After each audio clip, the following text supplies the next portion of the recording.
Greetings and salutations, friends, and welcome to Terra Invicta, a guide. The first of several smaller episodes that will eventually culminate into one long in total video.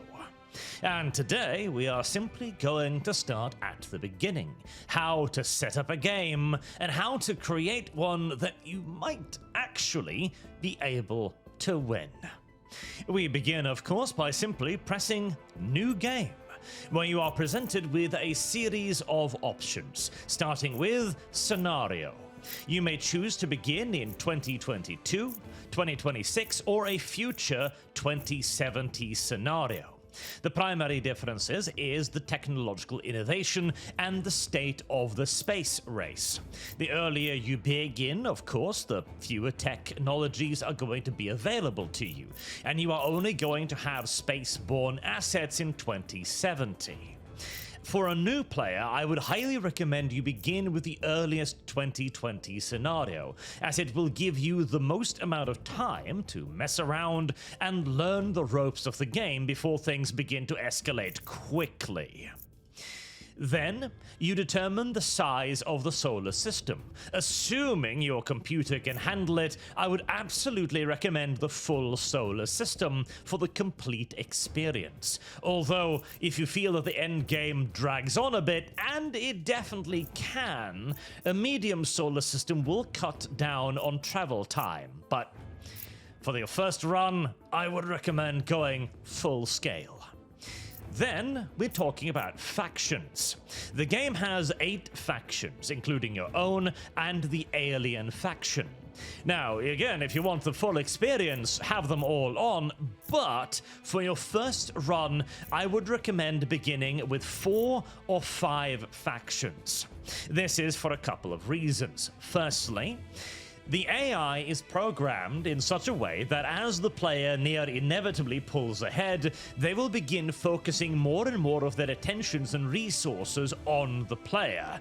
The classic crab pulling other crabs back down into the bucket thing.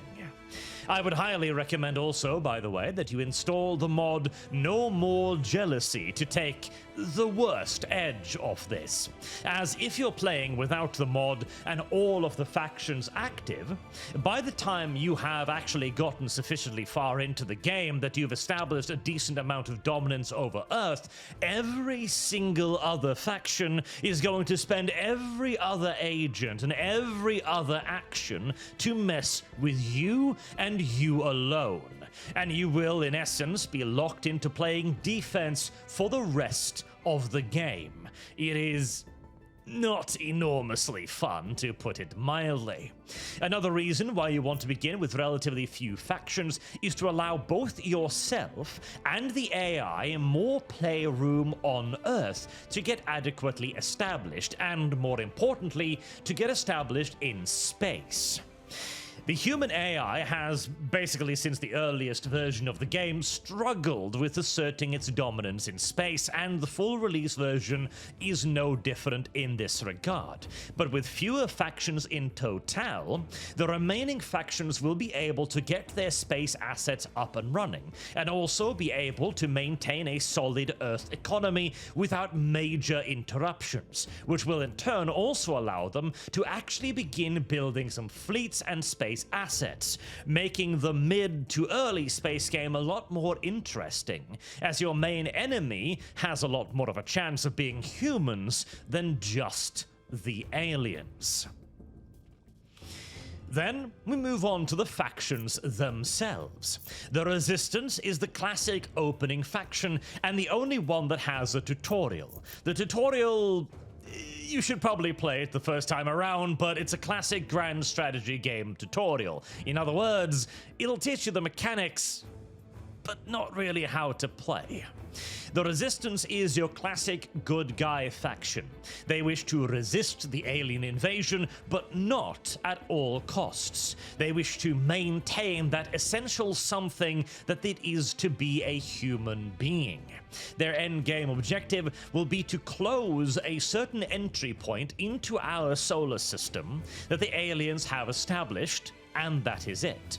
They want to maintain both humanity and Earth without destroying the rest of humanity, which comes a little bit in sharp contrast to another rather extreme faction, Humanity First.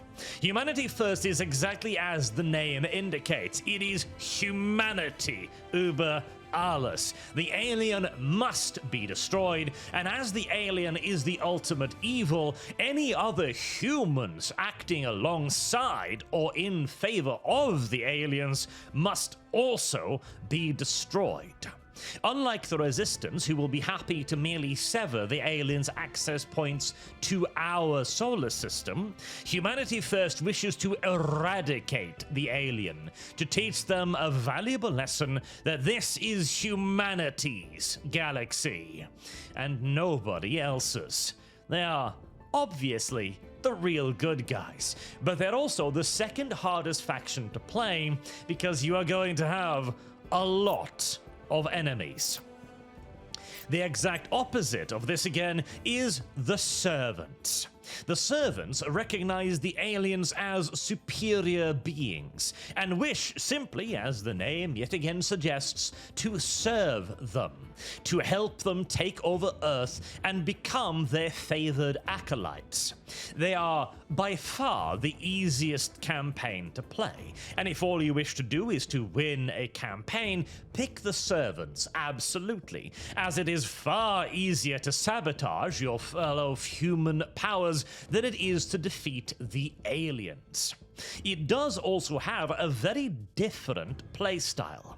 Whereas most other factions, you are intent on building up Earth, building up its power blocks, and making it difficult for the aliens to invade, with the Servants, you are actively breaking up superpowers. You wish to, for example, break up America. You want to reduce it to several smaller territories so that the American military superpower cannot present a unified front against alien invaders. The Servants win the game by traveling to a point in the solar system and dedicating themselves to the aliens. They can also research technology that makes it so that the aliens will not attack them and will even operate alongside the Servants, making a lot of the game, like military and space combat, infinitely easier. If you want something still fairly easy, but a little bit of a middle point between the two, you can choose the Protectorate. The Protectorates recognize that humanity is hopefully outmatched by the aliens. We cannot face them on the battlefield or in space, nor can we ever hope to truly be their equals, but we also don't want to become their pets, to be used and abused at the will of our new intergalactic overlords. Instead, the Protectorate will seek to build several massive battle stations surrounding Earth.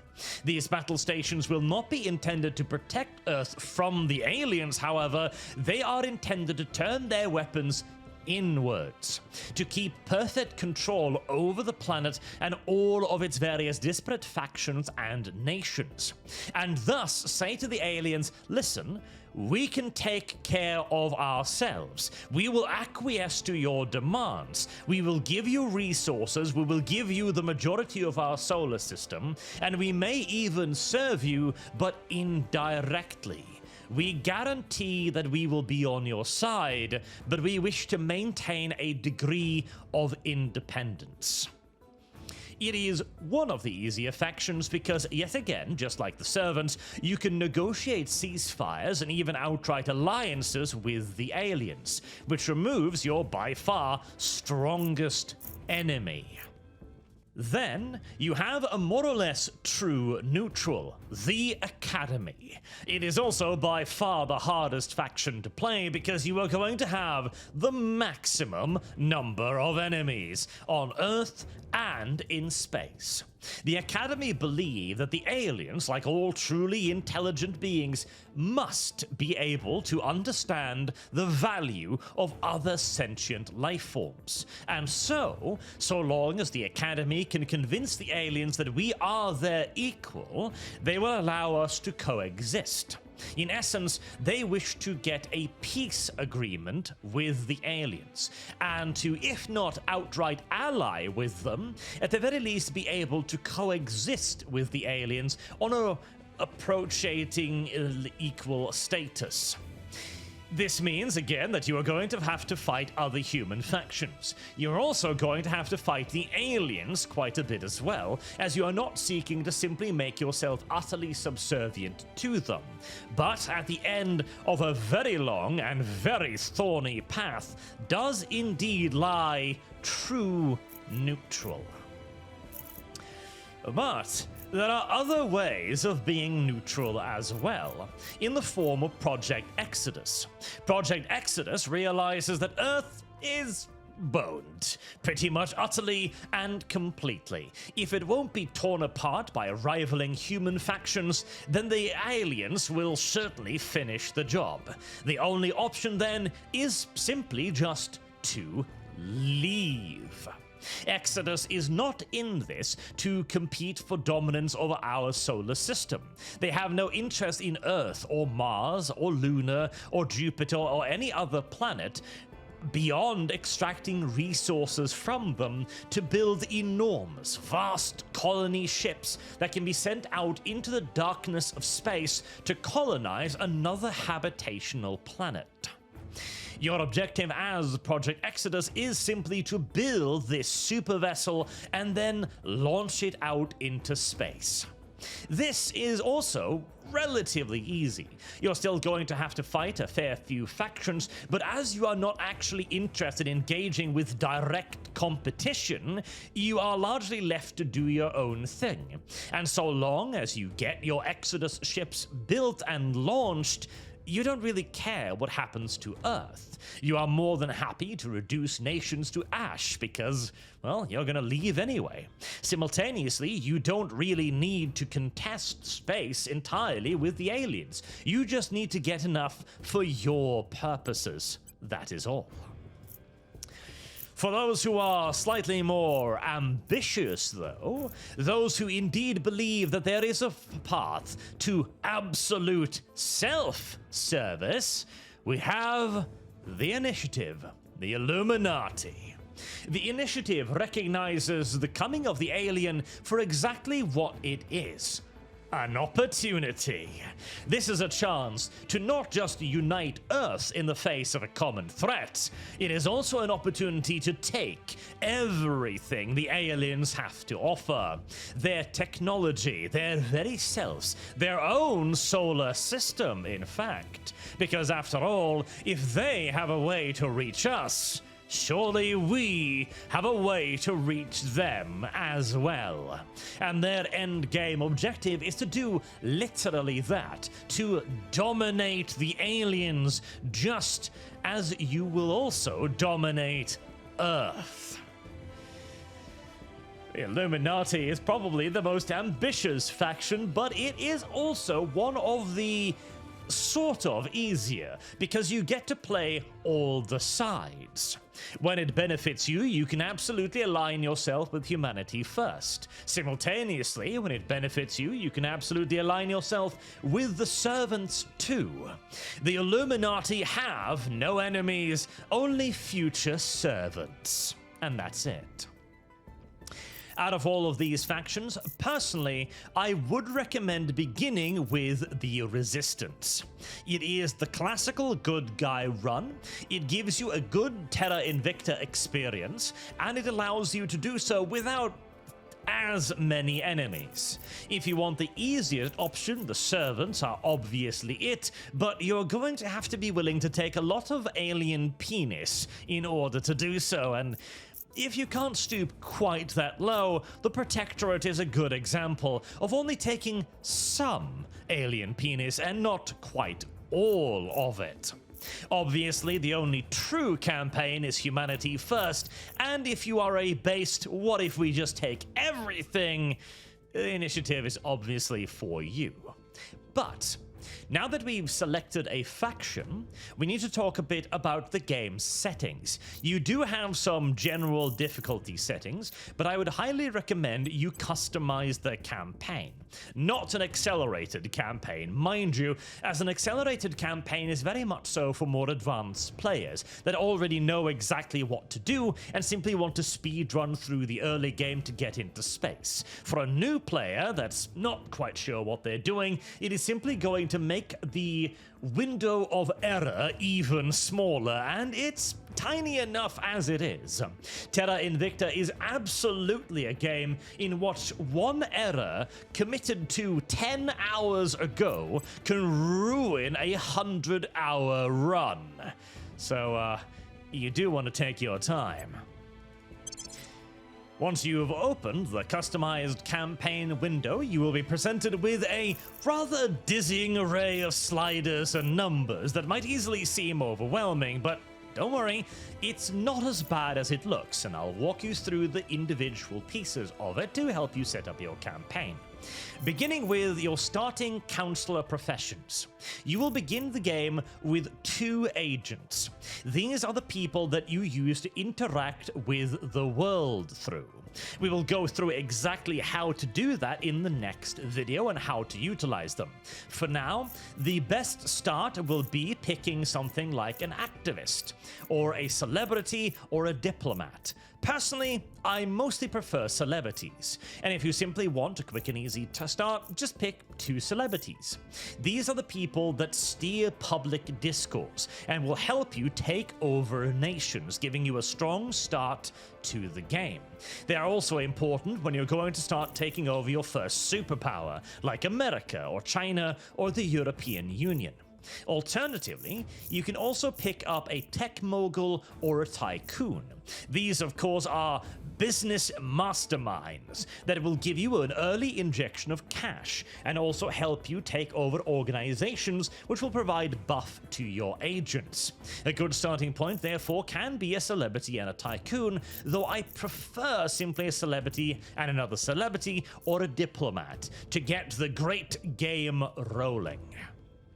Then, we have various options here. One is variable project unlocks.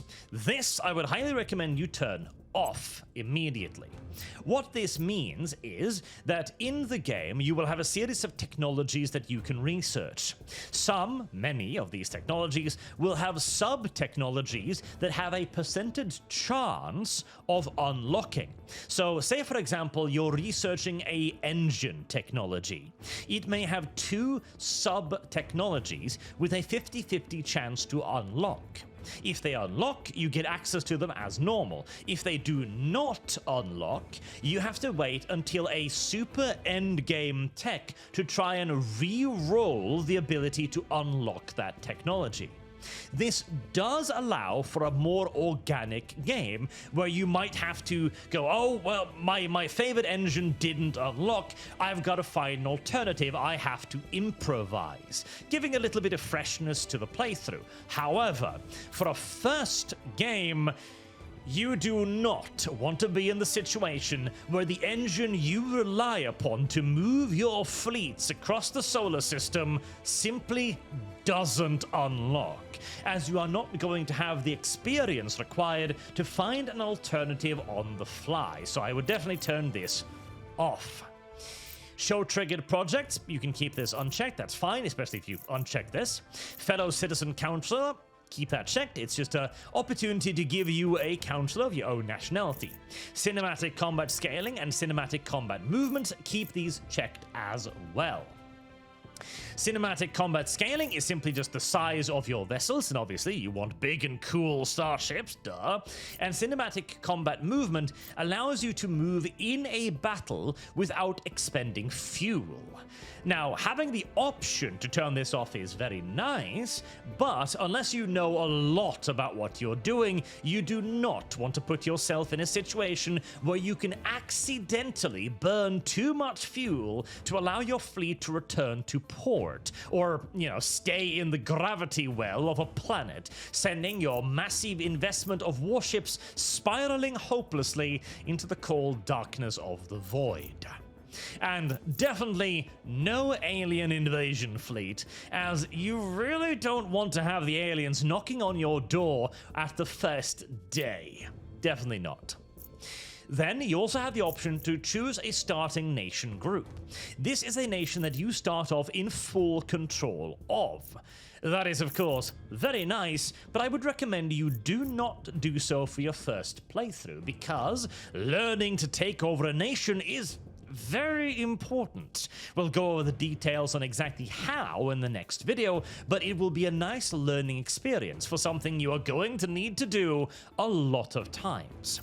If you simply want a super easy start to the game, then sure, just pick the United States or China and you'll be set for the next 10 in-game years, but I would recommend against it. Then we come to control points and mission control. So, base control points determines how many nations on Earth you can control, with each territory costing a certain amount of control points. This is the total amount of territory you yourself can personally control. I would recommend putting this at something like 225, 250, because, well, it's simply just a lot more fun to be able to play with loads of nations. It also gives you a greater opportunity to play with different setups and to build a more robust economy that is less prone to catastrophic failure. Again, this is absolutely a game where a decision made 10 hours ago can sink a 100-hour run, so I would recommend you give yourself some leeway. I would also recommend giving some leeway to the AI, maybe something like 100 points, so that they too can actively engage in large-scale bids for power across the globe. Otherwise, I tend to find that the AI grow rather stagnant, and worse still, the servants become utterly dominant because the other factions keep running over their control point cap and gets captured easily, whereas the servants don't really care because they're simply feeding their territories into the aliens anyways. Then comes bonus mission control. This is your ability to control assets in space, and is probably your single most important resource. I would give the player a bonus of maybe 30, 40 to 50 on this, because your ability to expand upon your mission control is mostly just logistics. It's building space stations dedicated solely to extending your mission control, and it's just kind of boring, really. It is a scaling mechanism intended to make sure that you don't grow too fast, too big. So I'd put it at about 50. If you want slightly less, maybe 20, 30. But definitely a little bit of a bonus. Then comes the AI bonus mission control. Slap this up to 100 right off the bat, okay? That might sound like a lot, and it is. It's a tremendous amount. But the AI is terrible at controlling its mission control. It is absolutely awful. It continuously gets itself into situations where it simply expends too much mission control and can't keep up with it, continuing to build bases and outposts even when it is blatantly over its limits. What this results in is that once a faction is over their mission control limit, their various space assets like space stations or mining stations will begin having a chance to flip to other competing factions. Since the AI continuously keeps building over its ability to control things, it ends up being an endless series of flips out in space. And it also means that the AI will suddenly lose access to vital resources that they need to simply maintain their current building and resource expenditure, causing the entirety of the AI space economy to crash over and over and over again. Give them 100. Hell, max it out at 250. They're going to need it, trust me. But 100 to 150, yes, definitely give them that much, just to make up for their own weaknesses. Then comes research rate. You will definitely want to put this one up a little bit. I would recommend at about 130%. Feels just right for me. It will give you a nice, long, solid feeling campaign without making the unlocking of individual pieces of technology feel absolutely torturous.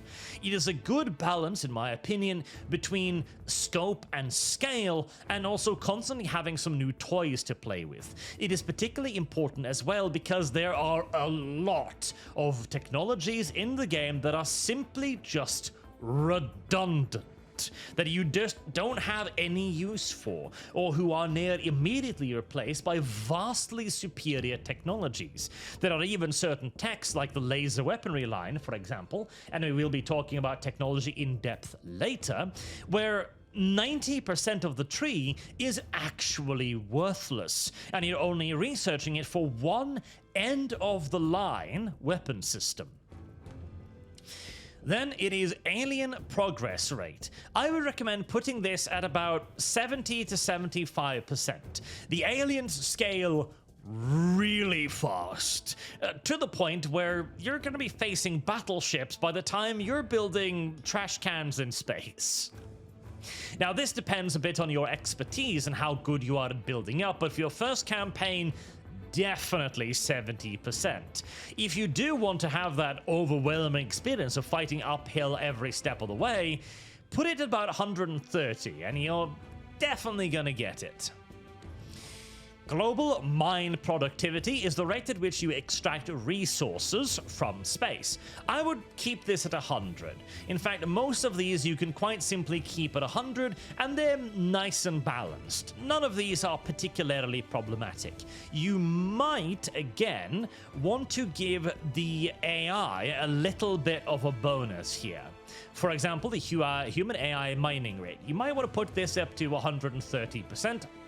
Simply because, again, the AI is awful at taking care of its own maintenance. Many ships, many systems are going to require a constant upkeep of certain resources, like volatiles to send engines hurtling across space, for example, a simple fuel. The AI keeps messing up on this, so giving them a little bonus there won't hurt anybody. Everything else, you can pretty much just keep at 100. If you want a bit of a faster game that doesn't punish mistakes quite as much, you might want to increase shipbuilding speed a little bit, as building ships is a major investment of time and resources. And until you actually throw them against the enemy, well, you won't know how well they perform, or well, actually, there is a way to test your warships before you risk them in real combat, which is the skirmish mode, and we'll talk about that later as well. Then you can choose which factions are actually going to be active on the map, depending upon how many factions you actually chose to play with. I would generally recommend that whatever faction you pick at least one faction that is the exact opposite. So for Humanity First, it would be the Servants, for example. For the Servants, Humanity First. For the Resistance, it would probably be, again, the Servants, or maybe even Humanity First, honestly. And so on, so that you have some, enmity going on in the universe. These simply describe the name of your factions, adjective, name of your leader, etc., and the initial name of your fleet. So this, for example, would be India, then name of the fleet. Then you can select some pre-generated names for your ships, like if you want small ships to be named after mythological beasts, medium ships after heroes, or large ships after fighters, for example. Now that you've set all of this up, you are finally ready to begin your very first game of Terra Invicta as you press the Start Custom Campaign button. These settings will give you a challenging experience, as Terra Invicta is a complex game, but it will tip the scales just enough in your favor to the point where I imagine you'll be quite likely to be able to successfully complete your very first campaign. Especially if you also check out the following guides in this series. Or if you're simply watching the ginormous video with all of the pieces combined. as the next guide upcoming, of course, is going to be on how exactly to play the game, to begin placing the entirety of Earth under your benevolent thumb, and finally raising an less benevolent middle finger up to the sky and the betentacled alien invaders. We remember the day the stars answered, the day we learned we were not alone. As a familiar sun rose on an unfamiliar universe, some of us saw wondrous possibility and others existential danger. The astronomers had insisted that the bright streak in the sky was no natural phenomenon. Most of us didn't really believe them until it burned through our atmosphere and crashed in a remote region, leaving only wreckage and uncertainty.